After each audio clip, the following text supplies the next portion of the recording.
Welcome everyone back to the Crimson 15 podcast. I'm your host, Crimson Sin. And 15 PCA. And Trek Discovery's back. It's been such a long time since we've done a review. Oh yeah, I missed it so much. So the official show isn't back for season 2, but I guess they're doing these mini... Literally, I read press releases where they said these are short films. They're just little episodes. Just say short episodes. That's it. You're fine. You don't have to make it bigger than it is. This is not a movie quality. No. This one is starring Tilly. It's called Runaway, and it's awful. It's probably the worst thing so far in Discovery. Is it the worst thing in Trek history? It's pretty bad. It's really bad. And right off the beginning, whoever did this episode or wrote it up or anything didn't know anything about Trek. Just nothing literally nothing. All. You have a basic grasp of basic science fiction, and then just ran with it because there's so many plot holes and faults. If this would have been Mass Effect, Babylon 5, fine. Even Orville, fine. But this isn't that. And so it's a Tilly episode. Yeah. And Tilly, I thought her character grew through season 1 a little bit to where I kind of started to maybe kind of like her. She regressed in this. She regressed in this big time. Yeah. Big time. So it opens up and you see the ship. Again, the ships always look cool in Discovery. Yeah. But then you see some ships boarding on. I guess they and there's a human down there, and the special effects look awful. It looked pretty bad. It looked bad there. Whenever there's a human with CGI, it looks bad. Yeah. So they're like dropping off some stuff, and it gets a shift change time, and they're like, it almost reminds me of like a bunch of guys getting off of work at Walmart. They're just so lackadaisical about the way they are. It's very on track. There's nothing about it that feels like it. So they go into they leave all the stuff there and they get off, and then you see computer access and magnetic lock opened, and then you see like a monster hand come out of one of the boxes. I'm like, and it's kind of invisible with the Predator. The Predator's on the Enterprise. Actually, the Predator's on the Discovery. How cool would that be? Actually, oh, that would have been neat. That would have been cool. So when does this take place? Because remember, they ran into the Enterprise at the end of season 1. So is this after that? But before? I think it's contained in its own little thing. Yeah, I think they say it's probably before, but it doesn't matter. It's one of those things. It just happened. Yeah, because this has no consequences whatsoever. No. So then we're like, what the hell's that thing? Then we cut to Tilly, and she's in her room, and she's talking to the way she's talking, that gets her mom. Yeah, she's asking for advice because Tilly wants to take that commander's program. Yeah. For to move up. And if a lot of people know about that, there was an episode of Next Generation with Don and Troy where she took it. And that was a lot better episode than this. But and she's talking to her mom, and of course it's like, her mom's like, this is too much for you, honey, darling. You just can't do it. And it literally, Crimson called out what she was going to say before it even happened. Because as we were doing this, we're pausing and screaming at the screen. Yeah. But I'm like, she's going to be not supportive. She's going to be mean and condescending. And there you go. And she was all of those She didn't even let her talk, which is weird. Yeah, and it's almost like the mom made a statement and said, I'm done talking to you, and just turns off the... And she looked like just a regular person that just on Earth. If her mom was like was part of Admiral like Starfleet, an Admiral of the Federation, then I get her being like that. She just looked like a normal person, so why is she being so hard? Yeah. It's so dumb. And then Tilly's like super upset, like screams into her pillow. I'm like... Yeah, then we talked about the regression of Tilly. This is such a regress. Oh, it's still disappointing to see this. Then this whole episode is just Tilly, the photo projection of her mom, and then the creature. And yeah, that's pretty much the only characters in the whole entire thing. Yeah. She shares a room with Michael Burnham, but we don't see her. Yeah, which is also another point that annoys you a little bit later in this. Because you think, where the hell's Michael Burnham? Because shouldn't she be... So she goes to of course, what do all big people do when they're upset? They go and eat. She's in the mess hall. She goes to the mess hall. Hey, I do that. So she goes to the mess hall and then tells the computer to make like this cappuccino thing. And then the computer berates her for, that has too much caffeine for you. When did the computers in Trek become... Yeah, the rep mat at that point, it wasn't a full replica like Next Generation. They would never do that. They don't care. You can make whatever you want. It's not going to reprimand you. Yeah, it's like, that's too much caffeine for you. Like it's like being snooty with her. What the hell? Yeah. This is, again, someone who's never seen Trek wrote... They had to have never seen it. No.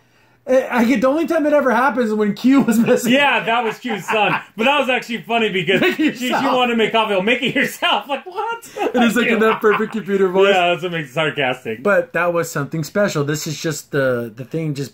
being, odd. So she makes the cappuccino, then Tilly, like, gives the machine, like, a little look. It's like, Tilly, what the hell's wrong with you? Yeah. And of course, she's talking to herself and everything, but she's really talking to us, the audience. And then... that creature He's like all camouflagey. Yeah. Starts like is in the mess hall with her, and then things start getting messed up and everything, and then Tilly's like getting scared. Why didn't you call for security right then and there? That makes no sense. And literally, food starts coming out of these dispensers, and it's saying all the names of the food. What is happening? Like it's like a big food fight. Yeah. And all this High School Musical. What is this? How's that happening? Did that alien lady have a thing that was interfering with the? Yeah. I didn't understand what exactly. I'm saying this all has to be part of the command program. That's what we thought because this is weird. It's not. Spoiler alert. This is ridiculous. Really happening. That's what makes it even worse. So she's invisible, and it's causing all the hate. It's like basically a giant food fight. I'm surprised the Benny Hill music didn't just kick on and all kinds of silliness. Yeah, dan. Yeah, I know, right? So Tilly just is like freaking out and like not calling security, not doing anything. And here's the thing: wouldn't the ship's computer realize there was something going on in the mess hall? Yeah. Wouldn't it like alert someone somewhere on the? This supposed to be the most advanced ship in Starfleet at the time.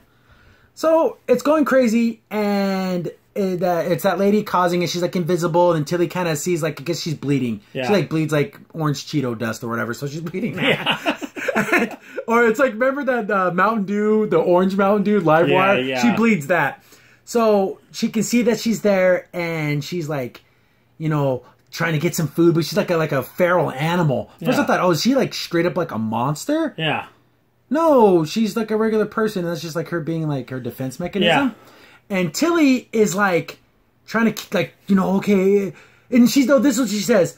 Ooh, who the hell are you? What? This tracking, who the hell are you? I'll be like, hello. What's your name? You seem injured. Let me help you. I'm a Starfleet officer. Yeah. I'm part of this, blah, blah, blah, blah. Who the hell are you? They would never say that. It's so out of place. And then here's the thing.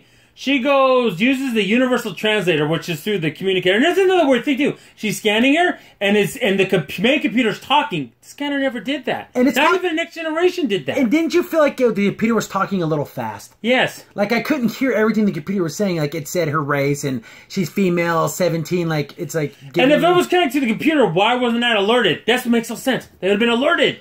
The bridge, like, hey, there's something going on. Since the Discovery had that spore drive and all that, that's a funny story about that. But anyways, it had the spore drive, and wouldn't they have like enhanced security protocols? Yes. Like, wouldn't they know if there was a alien species on the ship that wasn't authorized? Wouldn't they? Or they wouldn't even know a power surge in the remnant. They would at least send engineers to fix that. Something.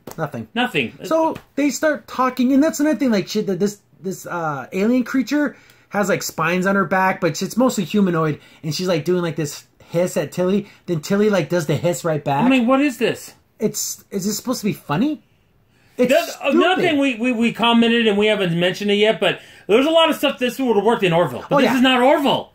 Why are they copying Orville? Orville should be copying them, not the other way around. I don't know if these were failed attempts at comedy, or if they were failed attempts at trying to be dramatic and not being. Either way, it's terrible. Either way. They start talking back and forth because the universal translator starts working. And this alien creature girl, I already forgot her name. I don't even. It's forgettable. She's super sassy. I can invent one of those like in a second. So wait a minute, you went from a weird creature like a monster, and she talks perfect English. Then she goes back, start talking like an alien again. It doesn't work that way. The translator works the other way around. You would slowly start to understand each other's language. Yeah, that's how it works. There was some off mention that her society got to warp. Like technology. They just barely got to warp. So I guess you're not breaking any prime directives here. Yeah. But it's just like, what a weird thing to bring up if it doesn't really. It kind of plays into the story, but not really much. And then also gets me. Then she goes, "Well, we could be throwing the brig." At that point, why would you be throwing the brig, Tilly? She would, because she was Solway, but she didn't do anything wrong. Yeah, the only thing you did wrong is not call security. Protocol, but that's protocol. And then they have like the she says, I could, the alien lady, I could have made a universal translator when I was 6. Then Tilly's like, did you make a synthesizer that could make a spumoni ice cream when you were 7? I guess not. Why is this important? Again, this is that comedy. Was that supposed to be funny? It's stupid. That doesn't make sense in the Star Trek So Tilly, against all, I don't know, everything, decides, I'm going to try to help this girl instead of, like, telling anyone on the ship. Oh, and there's another stupid scene, too. A bunch of people come in, and this woman, of course, can turn invisible. So she turns invisible, and it looks like Tilly made a complete mess. Yeah, it looks like Tilly just went hog wild. And another alien that we've never seen before in Star Trek there. Like a huge head. Yeah, they would never... What? They would explain... And, this is like the comedy thing. If this was Orville and it was Captain Mercer, Seth MacFarlane's character, he could deliver this line and it could be funny. Tilly's like, there was an escape space rabbit and then it went through here and it got all this food. And it's like, everyone's like, okay, Tilly. Like, they don't even laugh or anything. But here's the thing, guys. There's things that this Discovery can get from Orville, but they're getting the wrong things. They're not getting the hopeful optimism that Star Trek had. They're not getting that point. They're getting the stupid jokes. So they know that there's some escaped space rabbit. No one tells security there's an escape. Nothing. Then they call down to whatever the labs. Oh, do you guys have in a species you guys are working on an escape? No, that never happened. They never act like Star Trek at all in this whole episode. Not at all. Nothing. So all those things she said, they just believe her and never follow up on it. Yep. So they end up in Tilly's room and she's invisible. Girl gets in there and they start talking. And it just like becomes a... I don't know, you go girl power. Oh, it's terrible. Environmental stuff they start talking about stuff, and it's like, what the hell is this? Yeah, and then Tilly ends up looking up her record and finds out she's a fugitive. She's like, whoa, at that point. But it's like... And then, like, I guess our planet's looking for her, and then she's like, starts talking about, like, how her and the planet are, like, sisters. And she doesn't explain it very well. I'm assuming it's like a spiritual thing, like Mother Earth and all that. But she literally thinks that Earth is her twin sister, or her planet. Yeah. And she's like trying to save it, and she's an inventor, and no one believes in her because she's a girl. And it's like, what? This is so stupid. Yeah, and then she invented a way to harvest, I don't think, crystals, if I remember. Yeah, to recharge them or something. Yeah. And then Tilly's like, whoa, that is so amazing. Oh, then one surprise, and slap high fives, and then it all ends with everyone cheering. And then she said it's okay the fact there's a benchmark for your rest. No, their planet's not part of the Federation. You have to agree to that extradition. You can't just sit there and say, well, geez, I don't agree with it. No, it doesn't work like that. And then Tilly starts talking about her and her mom, and it just like becomes like an emotional validation. Yeah, she keeps on paralleling her to her. No, you didn't break the law. You don't have to parallel that. We're talking about the emotional validation. There was a first in this episode. No one praised Michael Burnham for she wasn't in this episode. So it was impossible for someone to praise Michael Burnham. And it's still the worst episode and worst short answer. So you managed it. That is the best part of this episode. No one praised Michael Burnham. And here's the thing. Even like I said, this is also Michael Burnham's room with Tilly. You never see her. She never walked in. What is she doing during all this? So they just go back and forth talking about how awesome they are and how terrible moms are and dads are and how terrible... people they just don't understand you. They don't want to listen to me. All they want is profits, and they just care about warp technology, not about killing the planet. Because warp technology is the sign that your planet's ready to enter the intergalactic, world stage with everyone. That's all it means. Forget that, right? That's not important. And as soon as you start making pacts with the Federation, we can save your planet. Yes. All your environmental problems will go away overnight. Yeah, it won't even be an issue. This is someone doesn't understand this because they don't understand Star Trek. They take care of all that. They don't understand at all. No. So Tilly, again, since she's so cool, she sneaks her to the transporter room because I guess apparently Tilly has access to transporter room. And there's always someone at the transporter room, always in the galactic ship. Not this one. This is her private transporter room. I have no idea. Yeah. There's no one in there. Yeah. So she's activating and is going to transport her back to her planet. What if the computer realizes an unauthorized access to the transporter room? Wouldn't someone do something? If you were going to do this, have it like where Tilly somehow tricks the transporter person to leave the transporter. Oh, they need you somewhere, make a fake comm thing so he goes, right? And then uses it. Something. Give me some kind of explanation. Nothing. Full the sensors. Full something. Do some kind of... BS jargon like Star Trek can sometimes do. We're scanning a planet right now. We're going to have to send down a probe or something and then use that as a cover to send. Yeah. Nothing. She just has full access to all security measures. Yeah. Then we find out she's really a princess, this alien girl. Then Tilly has another freak out that she's royalty. Why do you care? You're not a citizen of her world. Why do you care? And you know, she could be lying, too. Yeah. That's another thing. She is a future. She could be lying to you. #, believe her. Oh, of course. She says it, you gotta believe it. Oh, yeah. Well, that's a parallel to everything that's happening now, right? So everything she says is the truth. What if she's like this... What if she's really like a murderer? And and she just made up this whole story. Because, remember, when she looked up her file, they never said princess on there. Yeah, wouldn't it be... And then the weird thing, as she's looking at it, she's reading it out loud right in front of her. What are you doing? And then, of course, Tilly has this... She gets really hyper and starts talking like this. And it's so disappointing because, like we said, Tilly grew so much. And I almost like her. This makes me not like her again. It's so bad. Yeah. So, before she leaves, she's like, "Oh, Tilly, have this little dilithium crystal from my planet. You know, keep it in. Oh, okay, thanks, bye." And then sends her back to her planet, and that's it. And when anyone see a transporter just took place, walk a little taller. You're gonna be a great queen. I'm surprised you didn't turn around. She looked like Hillary Clinton. I don't know what they were going for. This is so stupid. And then I guess Tilly learned to like believe in herself. Is that the point of the episode? And the whole thing, I think, please let this be the simulation. Nope, it wasn't. Like we said, I was kind of thinking, well, maybe she's in the simulation. She had to figure out how to handle a hostile alien on a ship. No, it all happened. She violated so many things. This should be called Tilly Gets Court-Martialed. That's the name of this episode. Yeah. You had unauthorized access to the teleporter, harbored a fugitive. The fact list that goes on and on. But and again, on. Michael Burnham tagged her captain and got away with it in the first episode. So in the Sin Show. So I mean, and then the episode ends with Tilly with a little smile on her face. This sucked. Oh, this terrible! Sucked. This was terrible. It made no. It does not belong in Star Trek. This would be funny in Orville. This would be something at the level of Babylon 5 is fine, but not this. Not Star Trek. It's just complete pathetic. It's all the way around. The writers on this show must not have ever really seen much of any Trek. They saw a couple of the new movies, and that's that old show my dad used to watch. And this is supposed to, yeah, exactly. Is this supposed to be like getting people excited for the new season? This isn't a nail in the coffin. This is the opposite of that. This must nail in the coffin. Okay, so who's this for? Super huge fans of Tilly? I mean, there's not many of them. I can't imagine there's a lot of fans. I mean, I'd rather have seen a short, but not with these writers of Suru. That could have been interesting. Again, I always say this every time we bring up Suru.